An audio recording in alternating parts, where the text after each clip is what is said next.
ರಾಜ್ಯಪಾಲರಿಗೆ ಅಂಕಿತ ಹಾಕಿದ್ದಾರೆ. ಯಾಕಂದರೆ ಈಗ ಹೊಸಬರಿಗೆ ಯಾರ್ಯಾರಿಗೆ ಸಚಿವ ಖಾತೆ ಇತ್ತು ಅದರ ಪಟ್ಟಿ ರವಾನೆ ಆಗಿತ್ತು. ಕೊನೆಗೂ 7 ನೂತನ ಸಚಿವರಿಗೆ ಖಾತೆ ಹಂಚಿಕೆ ಆಗಿದೆ. ನೂತನ ಸಚಿವರಿಗೆ ಕಡೆಗೂ ಖಾತೆ ಹಂಚಿಕೆ ಆಗಿದೆ. ಇದಕ್ಕೆ ಸಂಬಂಧಪಟ್ಟಂಗೆ ರಾಜ್ಯಪಾಲರು ಗ್ರೀನ್ ಸಿಗ್ನಲ್ ಅನ್ನ ಕೊಟ್ಟಿದ್ದಾರೆ.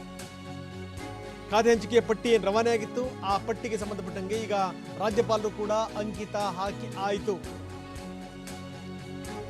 ಉಮೇಶ್ ಕತ್ತಿ ಆಹಾರ ಮತ್ತು ನಾಗರಿಕ ಪೂರೈಕೆ ಖಾತೆ ನಾವು ಹೇಳ್ತಾ ಇದೀವಿ. ಯಾರ್ಯಾರು 7 ನೂತನ ಸಚಿವರಿಗೆ ಯಾವ್ಯಾವ ಖಾತೆ ಅಂತ ತೋರಿಸ್ತಾ ಇದೀವಿ. ಮತ್ತೊಂದು ಸರಿ ಎಸ್ ಅಂಗಾರ, ಮೀನುಗಾರಿಕೆ ಮತ್ತು ಬಂದರು, ಒಳನಾಡು ಸಾರಿಗೆ. ಅರವಿಂದ್ ಲಿಂಬಾವಳಿ ಅರಣ್ಯ ಇಲಾಖೆ,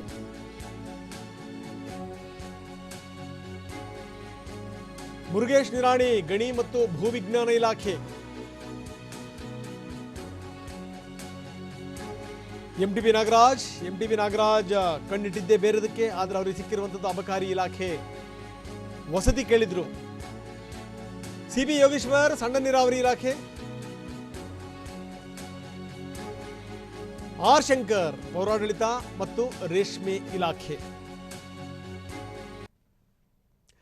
7 ಜನರನ್ನ ಮತ್ತೊಂದಷ್ಟು ವಿವರಗಳನ್ನು ಕೊಡ್ತಾ ಇದ್ದೀವಿ. ಉಮೇಶ್ ಕತ್ತಿ ಆಹಾರ ಮತ್ತು ನಾಗರಿಕ ಪೂರೈಕೆ, ಎಸ್ ಅಂಗಾರ ಮೀನುಗಾರಿಕೆ, ಅರವಿಂದ್ ಲಿಂಬಾವಳಿ ಅರಣ್ಯ ಇಲಾಖೆ, ಗಣಿ ಮತ್ತು ಭೂವಿಜ್ಞಾನ ಮುರುಗೇಶ್ ನಿರಾಣಿಯವರ ಪಾಲಿಗೆ. ಇನ್ನು ಎಂಟಿಬಿ ನಾಗರಾಜ್ ಅಬಕಾರಿ ಇಲಾಖೆಗೆ ತೃಪ್ತಿ ಪಡ್ಕೋಬೇಕು. ಸಿಬಿ ಯೋಗೇಶ್ವರ್ ಸಣ್ಣ ನೀರಾವರಿ ಇವರಿಗೆ ಒಲ್ದಿದೆ. ಆರ್ ಶಂಕರ್ ಪೌರಾಡಳಿತ ಮತ್ತು ರೇಷ್ಮೆ, ಆಹಾರ ಮತ್ತು ನಾಗರಿಕ ಪೂರೈಕೆ ಉಮೇಶ್ ಕತ್ತಿಯವರ ಪಾಲಿಗೆ. 7 ಜನರ ಖಾತೆ. ಇದಕ್ಕೆ ಸಂಬಂಧಪಟ್ಟಂಗೆ ಈಗ ರಾಜ್ಯಪಾಲರು ಕೂಡ ಗ್ರೀನ್ ಸಿಗ್ನಲ್ ಕೊಟ್ಟು ಆಗಿದೆ.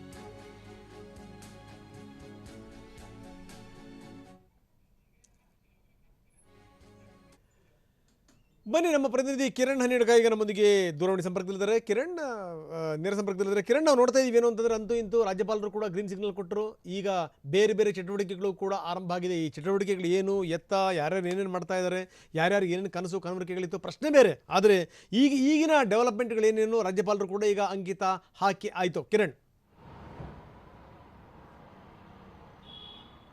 ರಂಗನಾಥ್, ಈಗಾಗಲೇ ಮುಖ್ಯಮಂತ್ರಿಗಳು ನಿನ್ನೆ ರಾತ್ರಿ ರಾಜಭವನಕ್ಕೆ ಮಾಡಿದಂತಹ ಶಿಫಾರಸಿಗೆ ಇವತ್ತು ಬೆಳಗ್ಗೆ ರಾಜ್ಯಪಾಲರು ಅಂಕಿತವನ್ನು ಹಾಕಿದ್ದಾರೆ. ಹೀಗಾಗಿ ಹೊಸದಾದ ಪ್ರಮಾಣವಚನ ಸ್ವೀಕಾರ ಮಾಡಿದಂತಹ 7 ಸಚಿವರಿಗೆ ಖಾತೆಗಳು ಮತ್ತು 10 ಸಚಿವರುಗಳ ಖಾತೆಗಳಲ್ಲಿ ಒಂದಷ್ಟು ಬದಲಾವಣೆ ಇದು ಈಗ ಅಧಿಕೃತವಾಗಿ ಪ್ರಕಟಗೊಂಡಿದೆ. ಹೀಗಾಗಿ ಸಹಜವಾಗಿ ಸಚಿವ ಸ್ಥಾನದ ಆಕಾಂಕ್ಷಿಗಳಿದ್ದಂಥವರಲ್ಲಿ, ಖಾತೆಗಳ ಆಕಾಂಕ್ಷಿಗಳಾಗಿದ್ದಂಥವರಲ್ಲಿ ಒಂದಷ್ಟು ಬೇಸರ ಮನೆ ಮಾಡಿದೆ. ಯಾಕೆಂದರೆ ಮೊನ್ನೆ ಕಳೆದ ವಾರ ಪ್ರಮಾಣವಚನ ಸ್ವೀಕಾರ ಮಾಡಿದಂತಹ ಸಚಿವರುಗಳಿಗೆ ತಾವು ನಿರೀಕ್ಷೆ ಮಾಡಿದಂತಹ ಮಟ್ಟಕ್ಕೆ ತಮಗೆ ಖಾತೆಗಳು ಸಿಗಲಿಲ್ಲ ಅನ್ನುವಂತಹ ಬೇಸರ ಇದ್ರೆ, ಖಾತೆಗಳನ್ನು ವಾಪಸ್ ಪಡೆದಿರುವಂತಹ ಸಚಿವರಲ್ಲಿ ತಮ್ಮಿಂದ ಖಾತೆಗಳನ್ನು ವಾಪಸ್ ಪಡೆಯಲಾಗಿದೆ ಅನ್ನುವಂತಹ ಬೇಸರ ಒಂದು ಕಡೆ ಆದರೆ, ವಾಪಸ್ ಕೊಟ್ಟಿರುವಂತಹ ಬೇರೆ ಹಂಚಿಕೆ ಮಾಡಿರುವಂತಹ ಖಾತೆಗಳು ತಮಗೆ ಸೂಕ್ತವಾಗಿಲ್ಲ ಅನ್ನುವಂತಹ ಬೇಸರ ಕೂಡ ಅವರನ್ನ ಕಾಡ್ತಾ ಇದೆ. ಹೀಗಾಗಿ ಯಾರು ಕೂಡ ಅದನ್ನು ಬಹಿರಂಗವಾಗಿ ವ್ಯಕ್ತಪಡಿಸಿಲ್ಲ.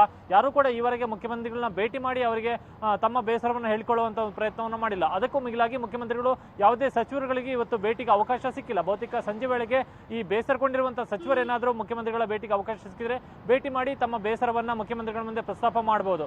ಅದಕ್ಕೂ ಇದು ಒಂದು ಕಡೆ ಆದರೆ, ಇನ್ನು ಖಾತೆ ಹಂಚಿಕೆ ಪಟ್ಟಿ ಪ್ರಕಟವಾಗುವ ಮುನ್ನ, ಅಧಿಕೃತವಾಗಿ ಪ್ರಕಟವಾಗುವ ಮುನ್ನವೇ ಅಂತಿಮವಾಗಿರುವಂತಹ ವಿಚಾರ ತಿಳಿದಂತಹ ಕೆಲವು ಸಚಿವರುಗಳು ಸಭೆಯನ್ನು ಸೇರಿ ಚರ್ಚೆಯನ್ನು ಮಾಡುವಂತಹ ಒಂದು ಪ್ರಯತ್ನವನ್ನು ಕೂಡ ಮಾಡಿದ್ದಾರೆ.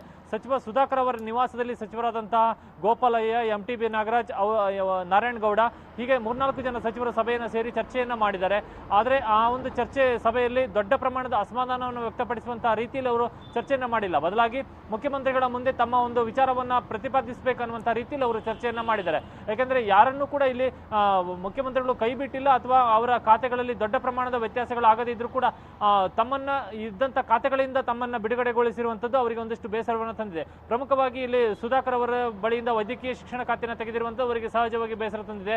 ನಾರಾಯಣಗೌಡ ಅವರಿಗೆ ಅವರ ಬಳಿದಂತಹ ರೇಷ್ಮೆ ಮತ್ತು ತೋಟಗಾರಿಕಾ ಪೌರಾಡಳಿತ ಈ ಖಾತೆಯನ್ನು ವಾಪಸ್ ಪಡೆದಿರುವಂತದ್ದು ಕೂಡ ಬೇಸರ ಆಗಿದೆ. ಇನ್ನು ಗೋಪಾಲಯ್ಯ ಅವರಿಗೆ ಆಹಾರ ಖಾತೆಯನ್ನು ತೆಗೆದು ಅವರಿಗೆ ಸಕ್ಕರೆ ಖಾತೆ ಮತ್ತು ಉಳಿದಂತಹ ಖಾತೆಯನ್ನು ಕೊಟ್ಟಿರುವಂತದ್ದು ಕೂಡ ಅವರಿಗೆ ಒಂದಷ್ಟು ಬೇಸರವನ್ನು ತಂದಿದೆ. ಯಾಕೆಂದ್ರೆ ಪ್ರಮುಖವಾದಂತಹ ಖಾತೆಗಳನ್ನ ಈ ಸಚಿವರುಗಳು ನಿರ್ವಹಣೆ ಮಾಡ್ತಾ ಇದ್ರು. ಬಿಜೆಪಿಗೆ ಸೇರ್ಪಡೆಯಾಗಿ ಉಪಚುನಾವಣೆಯಲ್ಲಿ ಗೆದ್ದು ಸಚಿವರಾದ ನಂತರದಲ್ಲಿ ಅವರಿಗೆ ಪ್ರಮುಖವಾದಂತಹ ಖಾತೆಗಳನ್ನೇ ಕೊಡಲಾಗಿತ್ತು. ಅವರು ನಿರೀಕ್ಷೆ ಮಾಡದಿದ್ದಂತಹ ಹೇಳಿದಂತ ಮಟ್ಟಕ್ಕೆ ಮಹತ್ವದ ಖಾತೆಗಳು ಕೂಡ ಆ ಸಂದರ್ಭಕ್ಕೆ ಅವರಿಗೆ ಸಿಕ್ಕಿತ್ತು. ಒಂದು ವರ್ಷಗಳ ಕಾಲ ಆ ಖಾತೆಯನ್ನು ನಿರ್ವಹಣೆ ಮಾಡಿ ಈಗ ಬದಲಾವಣೆ ಮಾಡಿರುವಂತಹ ಸಂದರ್ಭದಲ್ಲಿ ತಮ್ಮ ಒಂದು ಸಕ್ಸಸ್ ಅನ್ನು ತೋರಿಸೋದಕ್ಕೆ, ತಮ್ಮ ಕಾರ್ಯನಿರ್ವಹಣೆಯನ್ನು ತೋರಿಸೋದಕ್ಕೆ ಅವಕಾಶ ಆಗಲಿಲ್ಲ ಅನ್ನುವಂಥ ಬೇಸರವನ್ನು ಅವರ ಜೊತೆಲಿ ಇಟ್ಕೊಂಡು ಖಾತೆಗಳನ್ನು ವಾಪಸ್ ಪಡೆದಿರುವಂತದ್ದು ಸರಿಯಲ್ಲ ಅನ್ನುವಂಥ ವಿಚಾರದ ಇಟ್ಟುಕೊಂಡು ಅವರು ಇವತ್ತು ಚರ್ಚೆಯನ್ನು ಮಾಡಿರುವಂತದ್ದು. ಕಿರಣ್, ಇಲ್ಲಿ ಹಲವಾರು ಸಂಗತಿಗಳು ಹೇಳುತ್ತೆ, ಅತ್ಯಂತ ಸಹಜವಾಗಿ ಕೆಲವೊಂದು ಪ್ರಶ್ನೆಗಳು ಹೇಳುತ್ತೆ. ಕಿರಣ್, ಏನು ಅಂತಂದ್ರೆ ಯಾರ್ಯಾರಿಗೆ ಯಾವ್ಯಾವ ಖಾತೆ ಸಿಕ್ಕಿತ್ತು, ಒಂದು ವರ್ಷದಿಂದ ಯಾರ್ಯಾರು ಆ ಖಾತೆಗಳನ್ನು ನಿರ್ವಹಿಸ್ತಿದ್ದಂಥ ರೀತಿ ಹೇಗಿತ್ತು, ಇದೆಲ್ಲದೂ ಕೂಡ ಗಮನಿಸಬೇಕಾದಂಥ ಸಂಗತಿ. ಈ ಬಹಳಷ್ಟು ಜನ ಮಂತ್ರಿಗಳು ಎಷ್ಟರ ಮಟ್ಟಿಗೆ ತಾವು ಕೊಟ್ಟಂಥ ಖಾತೆಗಳಲ್ಲಿ ಬೆಳವಣಿಗೆಯನ್ನು ತೋರಿಸಿದ್ದಾರೆ. 8 ಜನ ಮಂತ್ರಿಗಳು, ಇದನ್ನು ಕೂಡ ದೃಷ್ಟಿಯಲ್ಲಿ ಇಟ್ಕೊಂಡು ಮಾತಾಡಬೇಕು. ನಂಬರ್ 1. ನಂಬರ್ 2, ನೀವು ಈ ಖಾತೆಗಳು ಸಿಕ್ಕಿರುವಂಥವರೇ ಹಿಂಗೆ, ಸ್ಥಾನ ಸಿಕ್ಕಿರುವಂಥವರೇ ಹಿಂಗೆ, ಸಿಗದಿದ್ದಂಥವ್ರ ಸಂಖ್ಯೆ ಬಹಳ ದೊಡ್ಡದಿದೆಯಲ್ಲ, ಮಂತ್ರಿಗಳಾಗೋಕ್ಕೂ ಕೂಡ ಸಾಧ್ಯ ಇಲ್ಲ ಅಂಥವ್ರು ಬಹಳಷ್ಟು ಜನ ಇದ್ದಾರೆ, ನಿರಂತರವಾಗಿ ಗೆದ್ದು ಬಂದಿರುವಂಥವ್ರು. ಸೊ ಅಂಥವ್ರ ಗತಿ ಏನಾಗಬೇಕು? ಸೊ ಇದನ್ನೆಲ್ಲ ದೃಷ್ಟಿಯಲ್ಲಿ ಇಟ್ಕೊಂಡು ಇವ್ರು ಹೆಜ್ಜೆ ಇಡಬೇಕಲ್ಲ.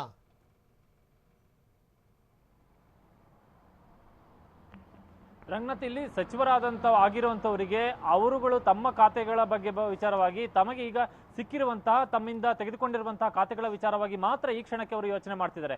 ಯಾರು ಸಚಿವ ಸ್ಥಾನವನ್ನ ಪಡೆದುಕೊಂಡಿಲ್ಲ, ಯಾರು ಸಚಿವ ಸ್ಥಾನದಿಂದ ವಂಚಿತರಾಗಿದ್ದಾರೆ, ನಮ್ಮ ಜೊತೆಯಲ್ಲಿ ಶಾಸಕರಾದಂಥವ್ರು ಇನ್ನೂ ಕೂಡ ಸಚಿವ ಸ್ಥಾನ ಸಿಕ್ಕಿಲ್ಲ, ಅವರು ಬೇಸರದಲ್ಲಿದ್ದಾರೆ, ಇಂತಹ ವಿಚಾರಗಳು ಯಾವುದೂ ಕೂಡ ಈ ಸಚಿವರುಗಳ ಮುಂದೆ ಈಗ ತಕ್ಷಣಕ್ಕೆ ಯಾವುದೇ ಚರ್ಚೆಗಳು ಕೂಡ ಇಲ್ಲ ಮತ್ತು ಅವರಿಗೆ ಈ ಸಂದರ್ಭದ ಅವಶ್ಯಕತೆಯೂ ಕೂಡ ಇಲ್ಲ. ಹಾಗಾಗಿ ಅವರು ಈಗ ಯೋಚನೆ ಮಾಡ್ತಾ ಇರುವಂಥದ್ದು ತಮಗೆ ಕೊಡ್ತಿರುವಂತಹ ಖಾತೆ, ತಮ್ಮಿಂದ ವಾಪಸ್ ಪಡೆದಿರುವಂತಹ ಖಾತೆಗಳು ಇದೆಲ್ಲವೂ ಕೂಡ ತಮ್ಮ ಒಂದು ವರ್ಚಸ್ಸನ್ನ ಕುಂದಿಸ್ತದೆ, ತಮ್ಮ ಮಹತ್ವವನ್ನು ಕಡಿಮೆ ಮಾಡುತ್ತೆ, ತಮ್ಮ ಬಳಿ ಇರುವಂತಹ ಮಹತ್ವದ ಖಾತೆಯನ್ನು ವಾಪಸ್ ಪಡೆದಿರುವಂತ ಕಾರಣವಾಗಿ ತಮ್ಮ ಸಚಿವ ಸ್ಥಾನದ ಮಹತ್ವ ಕಡಿಮೆ ಆಗುತ್ತೆ.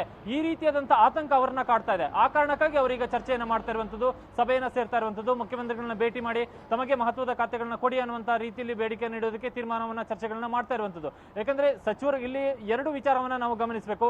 ಸಚಿವರುಗಳ ಒಂದು ವಿಚಾರದ ದಾಟಿಯೇ ಬೇರೆ, ಶಾಸಕರುಗಳ ಅಂದ್ರೆ ಸಚಿವ ಸ್ಥಾನದ ಆಕಾಂಕ್ಷಿಗಳಾಗಿ ಇನ್ನೂ ಕಾಯ್ತಾ ಇರುವಂತವರ ದಾಟಿಯೇ ಬೇರೆ. ಶಾಸಕರುಗಳು ನಮಗೆ ಸಚಿವ ಸ್ಥಾನ ಸಿಕ್ಕಿಲ್ಲ, ಯಾವುದಾದೊಂದು ಸಚಿವ ಸ್ಥಾನ ಸಿಗಬೇಕು, ಸಿಕ್ಕಿದ್ರೆ ಸಾಕು ಅನ್ನುವಂತ ರೀತಿಯಲ್ಲಿ ಅವರು ಪ್ರಯತ್ನವನ್ನ ಮಾಡ್ತಾ ಇದ್ದಾರೆ. ಆದ್ರೆ ಈಗಾಗಲೇ ಸಚಿವರಾಗಿದ್ದಂಥವರು ಸಚಿವ ಸ್ಥಾನ ಸಿಕ್ಕಿದೆ, ನಮಗೆ ಮಹತ್ವದ ಖಾತೆ ಬೇಕು, ಪ್ರಬಲವಾದಂತಹ ಖಾತೆ ಬೇಕು, ಹೆಚ್ಚು ಅನುದಾನ ಸಿಗುವಂತ ಖಾತೆಗಳು ಬೇಕು ಅನ್ನುವಂತ ರೀತಿಯಲ್ಲಿ ಅವರು ಪ್ರಯತ್ನವನ್ನ ಮಾಡ್ತಿದ್ದಾರೆ. ಹೀಗಾಗಿ ಶಾಸಕರು ಮಾಡ್ತಿರುವಂತಹ ಪ್ರಯತ್ನಗಳು, ಸಚಿವ ಸ್ಥಾನಕ್ಕಾಗಿ ಮಾಡ್ತಿರುವಂತಹ ಪ್ರಯತ್ನಗಳು ಬೇರೆ, ಸಚಿವರಾಗಿರುವಂತವರು ತಮ್ಮ ಮಹತ್ವದ ಖಾತೆಗಳಿಗೆ, ಹೆಚ್ಚು ಅನುದಾನದ ಖಾತೆಗಳಿಗೆ, ಹೆಚ್ಚು ಇಂಪಾರ್ಟೆನ್ಸ್ ಇರುವಂತಹ ಖಾತೆಗಳಿಗೆ ಮಾಡ್ತಿರುವಂತಹ ಪ್ರಯತ್ನಗಳು ಬೇರೆ. ಹಾಗಾಗಿ ಮುಖ್ಯಮಂತ್ರಿಗಳು ಇದೆರಡನ್ನು ಕೂಡ ನಿಭಾಯಿಸಬೇಕಾದಂತದ್ದು ಮುಖ್ಯಮಂತ್ರಿಗಳ ಜವಾಬ್ದಾರಿ. ಬಹುತೇಕ ಮುಖ್ಯಮಂತ್ರಿಗಳು ಒಂದಷ್ಟು ಸವಾಲುಗಳನ್ನು ಎದುರಿಸಬೇಕಾಗುತ್ತೆ.